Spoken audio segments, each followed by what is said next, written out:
Hello everyone. ये video Lalit Narayan Mithila university के उन स्टूडेंट के लिए है जो आरबी रन हिंदी 50 मार्क का एग्जाम जो दिए हैं 2/12/2021 को सेकेंड सिटिंग में 8 से हैं और ग्रुप डी से एफ में आते हैं। तो आज उन सभी प्रश्नों का 100% राइट आंसर की हम सभी इस वीडियो में जानने वाले हैं। तो वीडियो को आप कंप्लीटली देख के सभी प्रश्नों को A to Z आप जरूर मिलाइएगा और वीडियो के लास्ट में आप हमें कमेंट सेक्शन में ये जरूर बताइएगा कि आपने एग्जाम में कितने मार्क का सही करके आए हैं। तो आइए वीडियो को स्टार्ट करते हैं पहले प्रश्न से। पहला प्रश्न जो आपके एग्जाम में पूछा गया था वो था कि संजीवनी शीर्षक रचना के रचनाकार हैं। तो दोस्तों इसका जो सही जवाब हो जाएगा वो हो जाएगा option number B, RC Prasad Singh. अगर आपने ऑप्शन नंबर बी पे टिक लगाया होगा तो आपका बिल्कुल भी करेक्ट जवाब हो जाएगा। अगला जो प्रश्न था वो था कि देवयानी किस रचना की पात्रा है। इसका right answer option number C हो जाएगा, संजीवनी। अगर आपने संजीवनी पे टिक लगाया होगा तो आपका बिल्कुल करेक्ट होगा। अगला प्रश्न था कि कच्छ किस रचना का पात्र है। तो इसका जो सही जवाब हो जाएगा वो हो जाएगा ऑप्शन नंबर ए, संजीवनी। चौथा नंबर का प्रश्न था कि संजीवनी का नायक कौन है। तो इसका राइट आंसर ऑप्शन नंबर ए हो जाएगा, कच्छ। पांचवें नंबर का प्रश्न था आपके एग्जाम में कि संजीवनी की नायिका कौन है। तो इसका राइट आंसर ऑप्शन नंबर ए हो जाएगा, देवयानी। अगला प्रश्न है कि देवताओं के गुरु माने जाते हैं। ये छठा नंबर का प्रश्न था। तो इसका सही जवाब ऑप्शन नंबर बी हो जाएगा, बृहस्पति। सातवें नंबर का जो प्रश्न था वो था कि संजीवनी की कथा का आधार है। तो इसका राइट आंसर सी हो जाएगा, पौराणिक। आठवें नंबर का जो प्रश्न था वो था कि संजीवनी काव्य है। तो सब संजीवनी काव्य जो है वो एक खंड काव्य है। ऑप्शन नंबर सी करेक्ट होगा। अगला प्रश्न देखते हैं। अगला प्रश्न है कि पाषाणी में कुल कितनी रचनाएं संकलित है। तो 90 नंबर का जो प्रश्न है उसका राइट आंसर ऑप्शन नंबर ए हो जाएगा, 5। अगला प्रश्न है कि गंगावतरण में कथा है। इसका राइट आंसर बी हो जाएगा, भागीरथ। 11वें नंबर का जो प्रश्न था कि पाषाणी के रचनाकार कौन है। तो 11वें नंबर का जो प्रश्न है उसका right answer option number D हो जाएगा, जानकी वल्लभ शास्त्री। 12वें नंबर का जो प्रश्न था वो था कि रंभा किस रचना का पात्र है। तो इसका जो सही जवाब हो जाएगा वो हो जाएगा ऑप्शन नंबर ए, उर्वशी। 13वें नंबर का जो प्रश्न था आपके एग्जाम में कि आशा किस रचना की पात्र है। तो इसका जो सही जवाब हो जाएगा वो हो जाएगा ऑप्शन नंबर सी, मंजरी। अगला प्रश्न है कि अहल्या किस रचना की पात्र है। तो राइट आंसर ऑप्शन नंबर ए हो जाएगा, पाषाणी। 15वें नंबर का प्रश्न था कि अहल्या कौन थी। तो ये जो गौतम की पत्नी थी। ऑप्शन नंबर सी करेक्ट होगा। आइए 16वें नंबर का प्रश्न देखते हैं। प्रश्न की पाषाणी का प्रकाशन वर्ष है। तो दोस्तों इसका राइट आंसर डी हो जाएगा, इनमें से कोई नहीं। आपने क्या दिया है इसका राइट आंसर कमेंट सेक्शन में आप जरूर बताइएगा, इस प्रश्न से थोड़ा सा डाउट है। 17 नंबर का प्रश्न है कि मल्लिका का संबंध किस रचना से है। तो राइट आंसर ए हो जाएगा, पाषाणी। अगला प्रश्न है कि अंबर क्या धरती पर स्वर्ग उतर आए पंक्ति उद्गृत है। इसका राइट आंसर ए हो जाएगा, गंगावतरण से। अगला प्रश्न है कि नारी कंठ आर्त स्वर कातर क्रंदन द्रवित निवेदन। तो प्रस्तुति पंक्तियां उद्गृत है। राइट आंसर बी हो जाएगा, गंगावतरण से।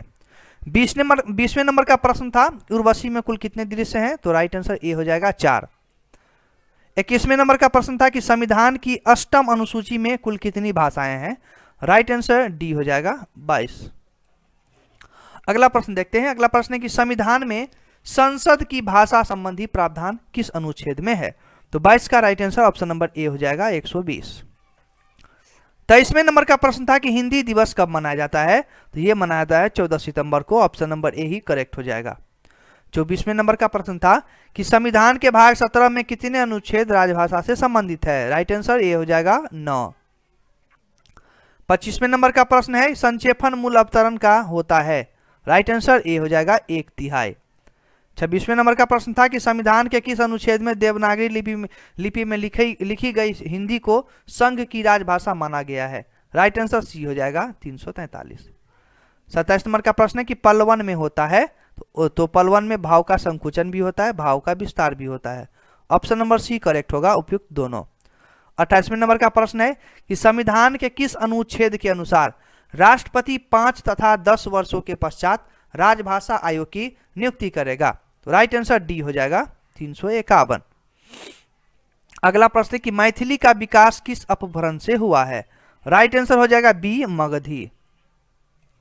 30वें नंबर का प्रश्न है कि हिंदी के द्विगुण व्यंजन है। तो राइट आंसर इसका हो जाएगा ऑप्शन नंबर सी, ढ। 31वें नंबर का प्रश्न है कि राजभाषा विभाग की स्थापना कब हुई? राइट आंसर हो जाएगा ऑप्शन नंबर बी 1975 ईस्वी। 32वें नंबर का प्रश्न है कि राजभाषा आयोग 1915 के अध्यक्ष कौन थे? राइट आंसर हो जाएगा ऑप्शन नंबर सी बीजी खड़े। 33वें नंबर का प्रश्न है कि निम्न में से कौन हिंदी के प्रचार प्रसार से संबंधित नहीं है? राइट आंसर इसका डी हो जाएगा, इनमें से कोई नहीं। 34वें नंबर का प्रश्न है कि पल्लवन का अर्थ है, तो राइट आंसर बी हो जाएगा विस्तारण। अगला प्रश्न है कि सरकारी कामकाज की भाषा के लिए उपयुक्त शब्द है, तो राइट आंसर ऑप्शन नंबर ए हो जाएगा राजभाषा। अगला प्रश्न है कि 8 आंसू रोना मुहावरे का अर्थ होता है, तो राइट आंसर हो जाएगा डी हो जाएगा, इनमें से कोई नहीं। आपने इसका क्या राइट आंसर दिया है कमेंट सेक्शन में जरूर शेयर कीजिएगा। अगला प्रश्न है कि व्यंग शब्द का सही अर्थ क्या होता है, तो राइट आंसर हो जाएगा सी ताना। अगला प्रश्न है हिंदी को राजभाषा के रूप में मान्यता किस वर्ष मिली, तो राइट आंसर ऑप्शन नंबर ए हो जाएगा 1949। अगला प्रश्न है कि कंट्रोलर शब्द का सही हिंदी अनुवाद क्या होगा, तो राइट आंसर नियंत्रक हो जाएगा। सर्जरी शब्द का सही हिंदी अनुवाद क्या होगा, तो शल्य चिकित्सक, ऑप्शन नंबर सी करेक्ट होगा। अगला प्रश्न है कि एबिलिटी शब्द का सही हिंदी अनुवाद क्या होगा, तो एबिलिटी मतलब होता है योग्यता, ऑप्शन नंबर ए करेक्ट होगा। 42वें नंबर का प्रश्न है कि एलिगेशन शब्द का हिंदी अनुवाद क्या होगा, तो राइट आंसर सी हो जाएगा आरोप। 43वें नंबर का प्रश्न है कि वैक्सीनेशन का हिंदी अनुवाद, तो टीकाकरण। वेज शब्द का हिंदी अनुवाद क्या होगा, तो राइट आंसर डी हो जाएगा मजदूरी। अगला प्रश्न देखते हैं। 45वें नंबर का प्रश्न है कि संपूर्ण राष्ट्र में बोली समझी जाने वाली भाषा को क्या कहते हैं, तो राष्ट्रभाषा। अगला प्रश्न है कि भारत सरकार ने राजभाषा विभाग की स्थापना किस मंत्रालय के तहत की है, right answer option number C हो जाएगा गृह मंत्रालय। अगला प्रश्न है संक्षेपण में अनिवार्य रूप से पालन होता है, तो संक्षेपण में शीर्षक चयन का भी उपशीर्षक का भी दोनों का चयन होता है, इसलिए राइट आंसर सी हो जाएगा उपयुक्त दोनों। अगला प्रश्न है कि पारिभाषिक शब्दावली का चयन एक अनिवार्य शर्त है, तो राइट आंसर बी हो जाएगा राष्ट्रभाषा में। अगला प्रश्न है कि 9 2 11 होना मुहावरे का अर्थ होता है, तो सबको मालूम होगा भाग जाना। और आखिरी प्रश्न है कि आंखें खुलना मुहावरे का अर्थ होता है, तो होश में आना, ऑप्शन नंबर बी करेक्ट होगा। तो आज के वीडियो में आप सभी ने नन हिंदी जो कि आर्ट्स का था ग्रुप डी से एफ का, तो 50 प्रश्नों में से 100% राइट आंसर की आप जाने हैं। हो सकता है 1-2 प्रश्न में थोड़ा सा कन्फ्यूजन होगा, तो उसको आप अच्छे से देख लीजिएगा। तो दोस्तों आज के लिए बस इतना ही। इसी तरह के वीडियो के लिए आप लक्ष्य पॉसिबल चैनल को सब्सक्राइब जरूर कर लीजिएगा। फिर मिलेंगे नेक्स्ट वीडियो में, तब तक के लिए मैं गोविंद आप सभी से इजाज़त चाहता हूँ। वीडियो को देखने के लिए धन्यवाद।